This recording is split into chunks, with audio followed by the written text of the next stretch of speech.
bakit po iba-iba yung paniniwala samantalang iisa lamang po yung Biblia ang ginamit? Kasi iba-iba ang intensyon ng gumagamit ng Biblia.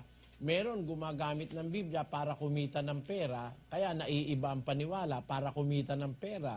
Pakinggan mo sa 2 Korinto 2:17. Ito po ang sabi, sapagkat hindi kami gaya ng karamihan na kinakalakal ang salita ng Diyos. Sabi ni San Pablo, merong marami na ang ginagawa, kalakalin yung salita ng Diyos, no? Opo. Yung salita ng Diyos gawing negosyo.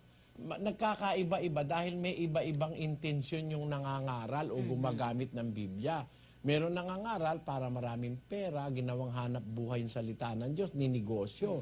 Meron naman, pati yung miyembro nung maniwala, ginagawa namang negosyo yung miyembro. Oho. Pakinggan mo sa 2 Pedro 2:3. Ang sabi, at sa kasakiman sa mga pakunwaring salita ay ipangangalakal kayo, na ang hatol nga sa kanila mula ng una ay hindi nagluluwat at ang kanilang kapahamakan ay hindi nagugupiling. Ayon, sabi, sa kasakiman, sa pakunwaring salita, hindi lang yung salita ng Diyos ay pinangangalakal nila, pati miyembro eh. Opo. Ipangangalakal kayo.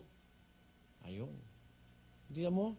They will make merchandise of you. Pati miyembro, kinakalakal. Di ba, Brother Joseph?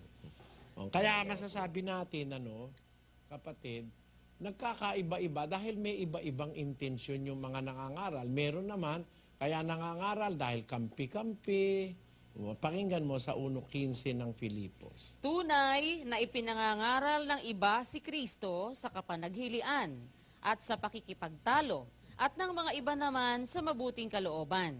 Datapwat itinatanyag ng iba si Kristo dahil sa pagkakampi-kampi, hindi sa pagtatapat, na ang iniisip ay dalhan ako ng kapighatian sa aking mga tanikala. Gusto nilang pighatiin si Pablo nung una. Apo. Kaya po nagkakaiba-iba, iisa lang naman ang Biblia, may kanya-kanyang interes na hindi mabuti.